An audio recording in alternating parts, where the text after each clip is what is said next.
see some debate these days as to whether the designated penalty taker in the team should put themselves on for a potential crucial 5th or maybe 4th penalty, or whether they should get their team off on the right foot. At least they'd hope with an early penalty.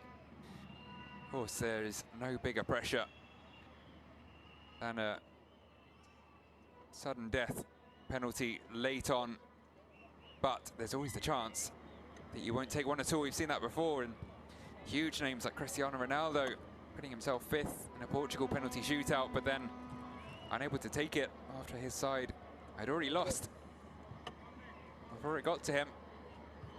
It will be Andre Marshall Tia.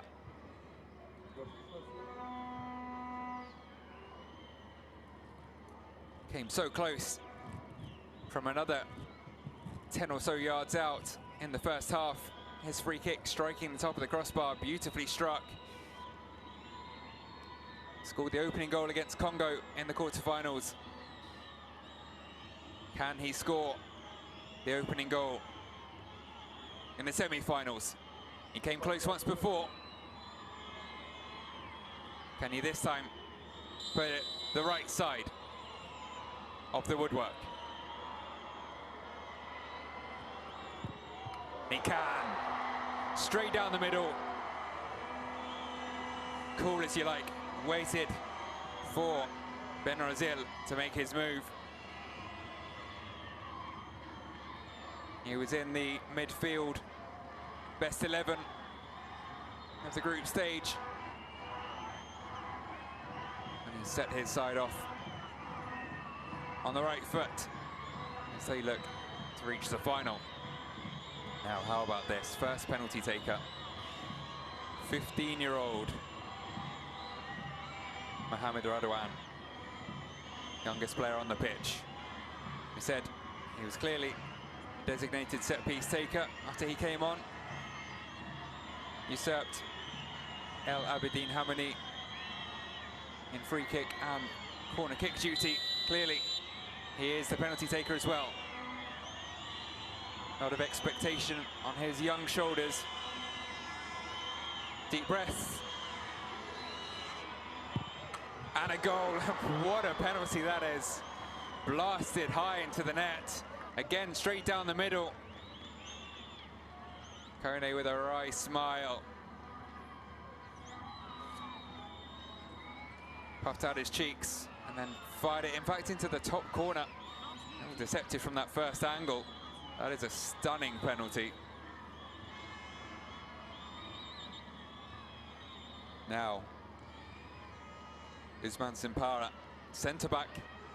Not often you see a centre-back go up second. Clearly confident. Another puff of the cheeks. Straight run up for now. Moves to his side. And just about puts it beyond Taha Ben Rozil. Round of applause from his teammates. Another well-taken penalty. Not far away, Ben Rozil. You heard the cry of frustration from the keeper. About a foot or so at most away, that outstretched hand.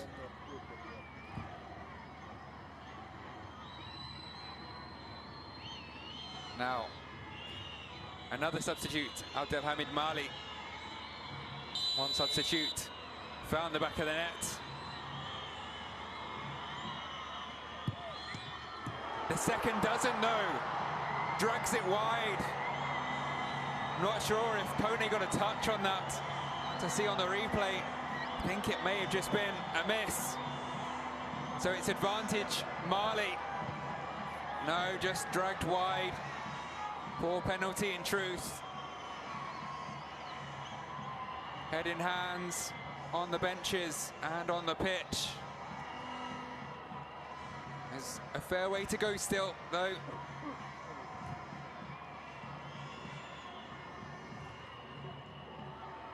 If Sekou Kone can put this away, though, Mali will be starting to break away, 3-1 up, albeit having taken one more. Another starts out with a straight run up, keeps it straight, and it works for him.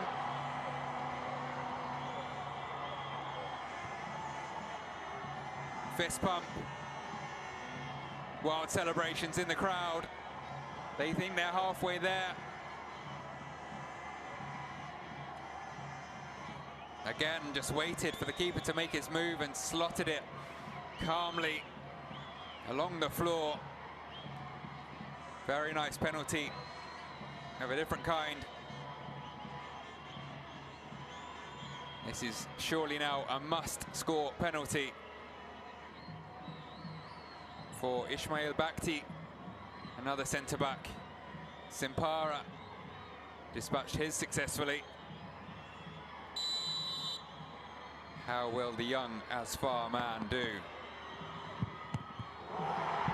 No better than the man who came before him, and Mali are halfway there, if not more now.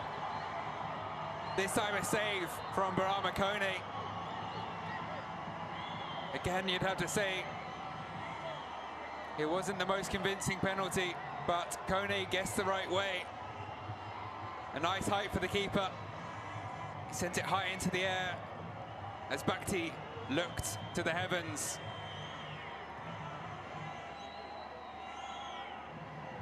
And this now to win it for Mali.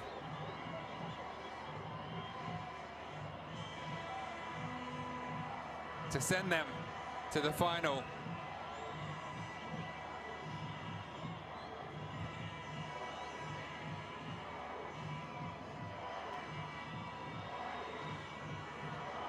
Ben Rozil knows he has to stop this hitting the back of the net. Another substitute, Ibrahim Kanate. Can he win it for Mali? He can't. Ben Rozil does keep it out. And Morocco could be back in this. It still has to go perfectly for them across the next 3 penalties. They have to score both of theirs, and that's only potentially going to be the case if Mali were to miss another. They'll have 2 chances to put themselves through to the final. The first one, though, missed by Kanate. Now, Mohamed Zine El Abidine Hamani played so well in the 90 minutes when Morocco got forwards. Cool as you like. We said he was the set-piece taker until Radwan came onto the pitch. A little stutter. And then sent Kone the wrong way.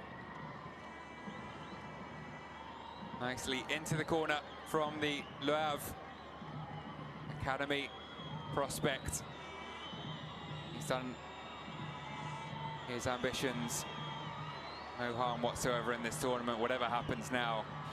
We spoke about whether the most important penalty should be taken by the most important player. And well, Ibrahim Diarra, the captain for Mali, can send them to the final. But he doesn't! He's missed as well! Ben Rozil saves 2 in a row. How are they hanging on in this penalty shootout, Morocco?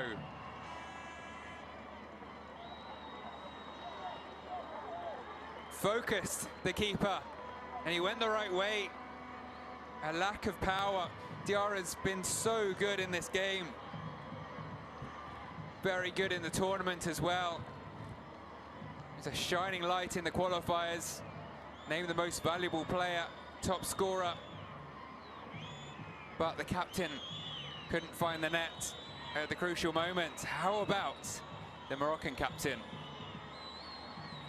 He won't be looking to score to send his country to the final, just to keep them in the penalty shootout. And he does. And we're back all level after 5 penalties, 3 each. And now it's sudden death. Mali looked like they'd done the job. They had 2 opportunities in both senses. 2 opportunities to score and 2 opportunities to save, and they failed all 4. Now the pressure, perhaps even more on them, the momentum with Morocco.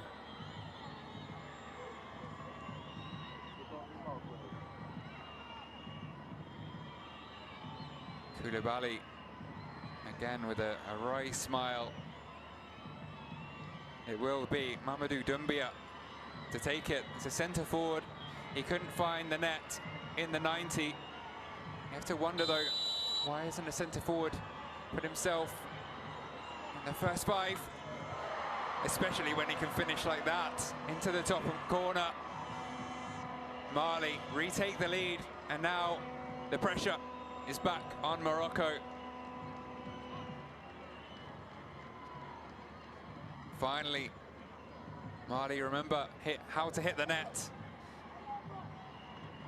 Lovely penalty from Doumbia under the biggest pressure. Their World Cup spots might be secured, but these youngsters want a place in a final on the continental stage for the first time. Now, can Katiba keep Morocco in this? He can. Maybe we are on for another marathon penalty shootout. Mali won a semi-final penalty shootout on their way to become champions in 2017. Morocco lost one as they were knocked out. The furthest they've ever got in 2013. What will happen in 2023 though? 4 all after 6 penalties each. And now we start to get into the realm of those who didn't really fancy a penalty.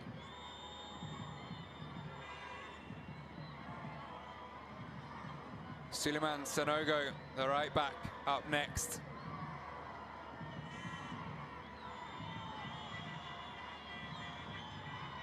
Also had a good game. Produced a fair amount down that right wing. Can he find the net when it matters?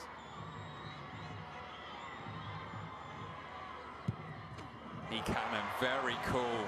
Very, very coolly done by Souleymane Sanogo.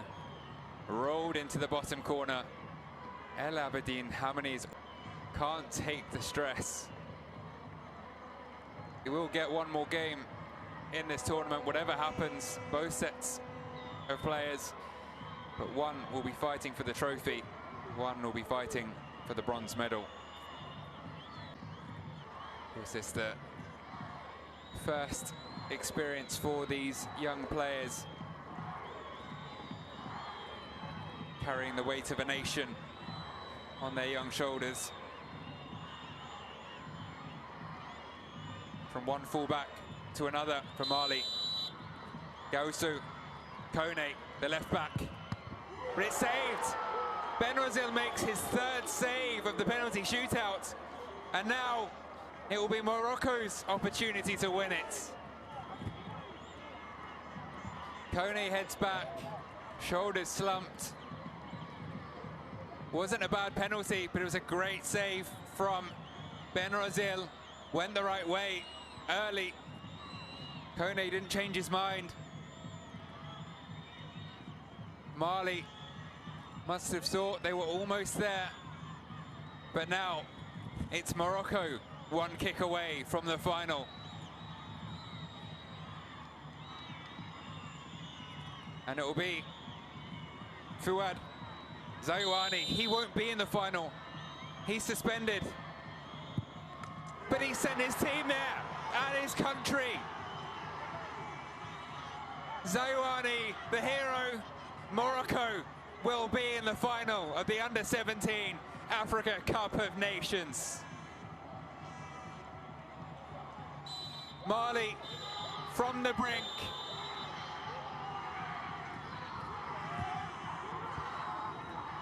Are beaten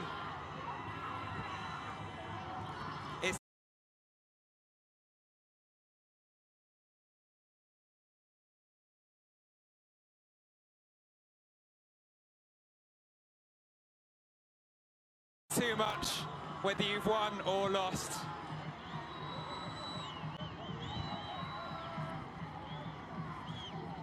The exultation in the Morocco camp. A brilliantly taken penalty from the centre-back.